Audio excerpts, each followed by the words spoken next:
Hi, this is JP Morgan. And this is Kenneth Merrill. Today on the Slanted Lens, we snuck over to a field next to my house. We've been over here before, but it's quiet, we're all alone, social distancing, but bringing a new camera review, the X1D Mark II Hasselblad 50C. Yeah, it was really fun shooting in Hollywood today. Not many people around. It's kind of different for Hollywood. It's fun down there because it's a really huge tourist area, but nobody's there at 5 in the morning. Especially no one's 5 there. in the morning. Yeah. Anyways, these medium format cameras, especially Hasselblad, are really good at capturing tonality and color. So we shot the neon signs down there. We're going to shoot these sunflowers with a blue sky, green grass.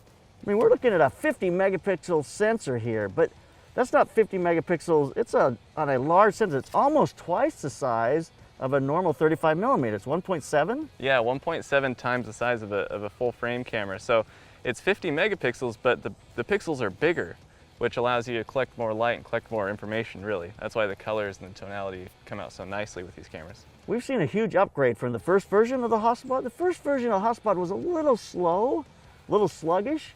Seems like this one has resolved a lot of those problems because it's much quicker, responds quicker. It's just all around a little quicker interface. When you think of full frame, you think fast, quick, sports, being able to run a gun and shoot a lot, high frame rates, all those kinds of things. It was the same in the days of 35 millimeter film versus 2 1/4 film. When you think of 2 1/4, the reality is you're slowing the process down. You're more deliberate. You're lighting things. You're setting things up. You're not shooting 30 frames a second. It's not a sports camera.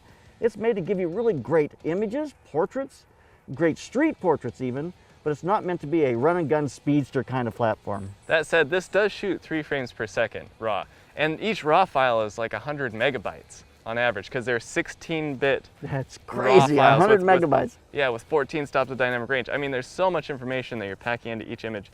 It's really, really awesome. But it is definitely, for a slower workflow, a little more deliberate.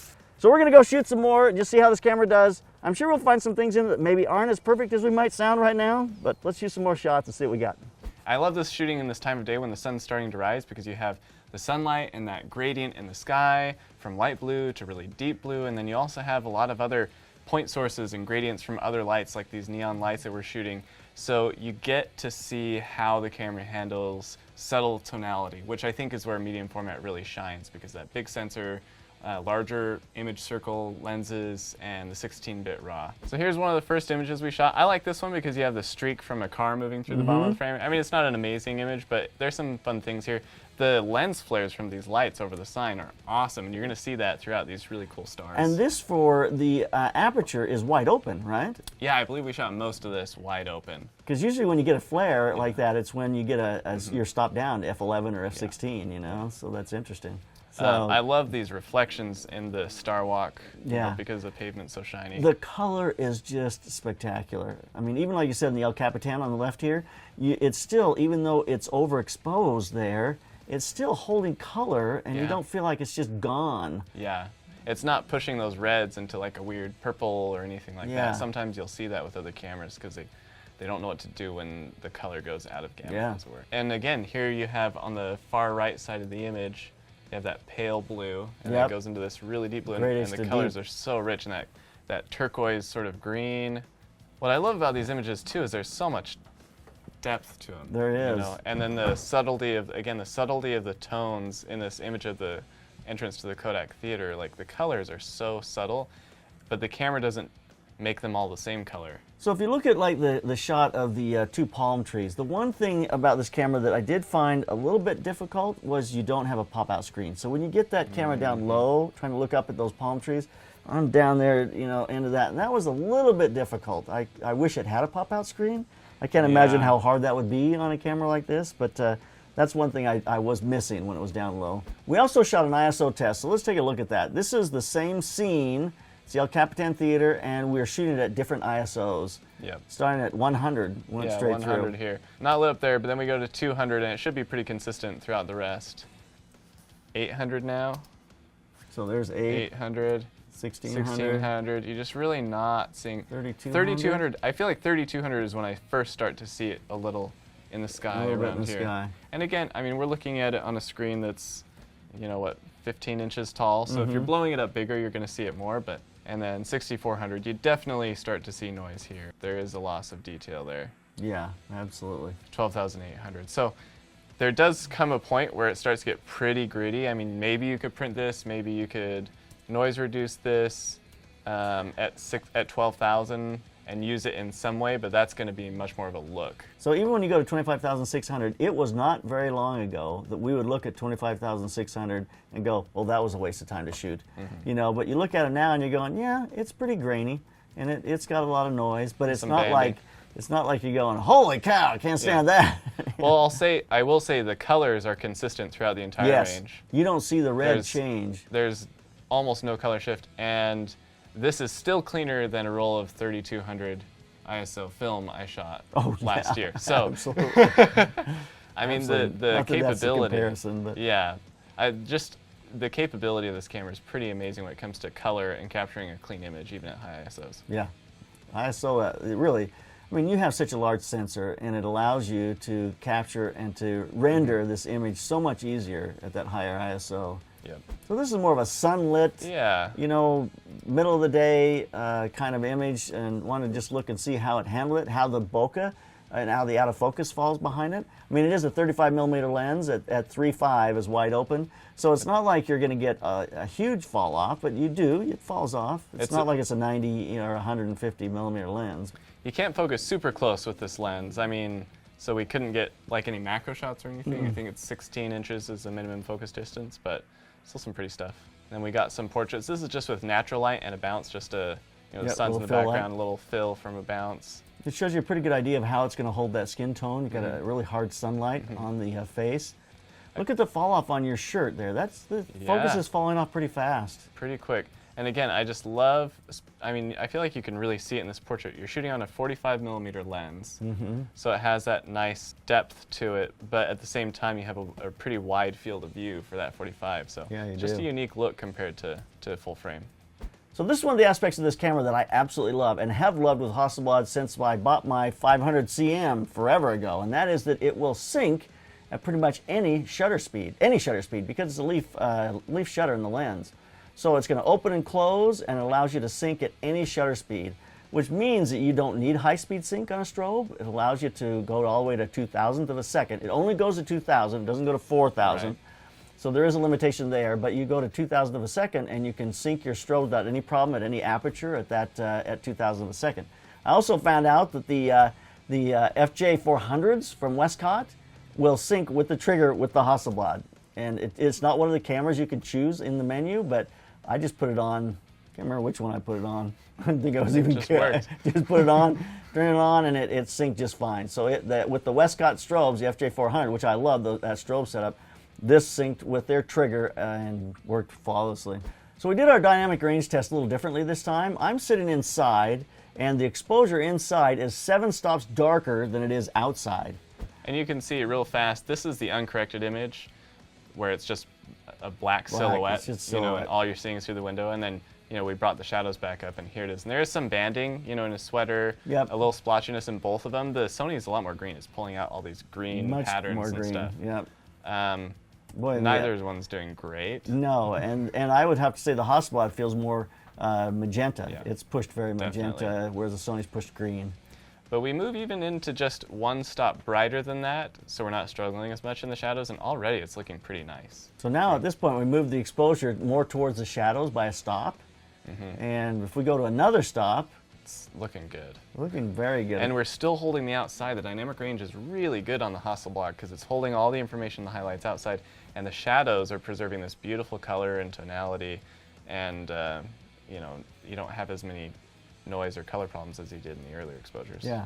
I feel like if you look at like the table, the blue on the table in the Hasselblad is a lot more pronounced than it is on the Sony.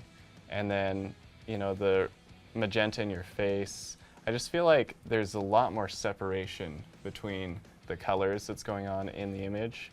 It's pretty subtle, but that's the difference that you get between like a 16-bit RAW file and a 14-bit RAW file that you have with the Sony. Yeah, and a larger sensor, and you got a lot of things going for it. Yeah. So right here we're 3 stops overexposed. And for the outside. Yeah, for the outside. And we're starting to lose the highlights of the car, and that are starting to burn out. A little bit, especially the Sony. Much more in the Sony. Yeah, the Sony's not holding it as well. Yep. Overall, I feel like the tonality of the Hasselblad is smoother, but they're both doing really well. Yep. And then here we are, 4 stops over. both cameras are starting to clip on the outside. It's not holding as much information. And 5 stops over, the outside's looking really bad. I think it clips a little quicker on the Sony than it does the Hasselblad. Yeah, that's definitely true. I mean, only by about a half a stop, though. Yeah. Here's exposed for the inside. You look great, JP. Thank you, I appreciate that. You know, it points to one thing in this principle we've talked about here on the channel over and over again, and that is that you cannot overexpose your highlights in digital photography. You've got to retain the highlights. You're better to underexpose by a stop and sometimes even 2 stops to be able to maintain the highlights, and then you can bring back the shadows in post. So I'm not saying as a general rule, but if you're in a dark silhouette situation or you want to bring backlight situation, you want to bring detail into the foreground, you're going to need to underexpose the background. So there's a look at some great images. How did you feel? I mean, we talked about all the specs up front. We used it.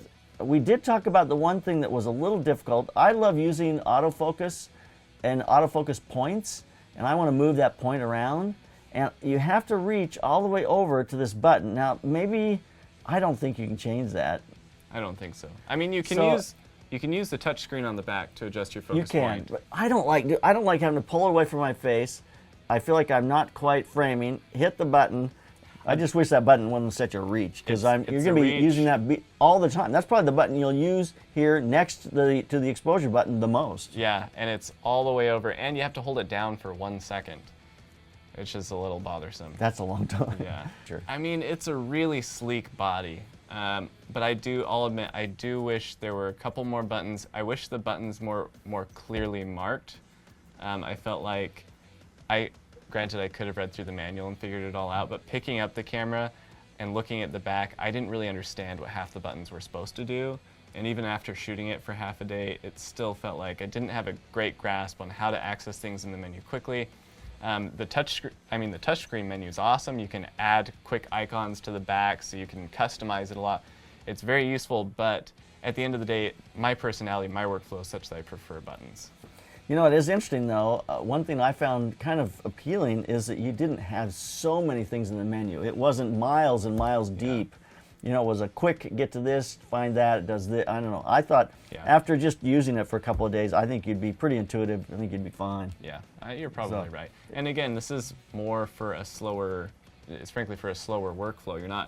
This isn't a run and gun, street photography, sports, event Although I stuff. think you could do some street photography. This would be kind of fun. Probably. But you know what? Small, compact. I got a great grip, so I can hold on to it. So I feel very comfortable in my hand. I don't feel like I'm going to drop it. Yeah, it's a different kind of camera than you're probably used to if you're shooting your Sonys or your Nikons or your Canons. But I gotta say, after looking at the images, I'm like, man, it's hard to turn down the imagery. You almost feel like you can put up with the quirks just to get that. Well, they're not so bad, you know. It's not like you're, and if you're shooting a landscape, you're not trying to shoot multiple frames a second. And, you know, it's like, even with the strobes, you can shoot multiple frames a second. We were using the Westcott FJ400s and dial them down a little bit, and it was firing, and you could just keep shooting. It was nice that way. Awesome. It's a point where it's got a buffer. But all right, so who's this camera for? Who do you see buying this camera? I mean, we're around $6,000, right? Just under? I mean, I think anybody doing fashion, doing architecture, especially architecture, because of that large sensor and the lenses are gorgeous.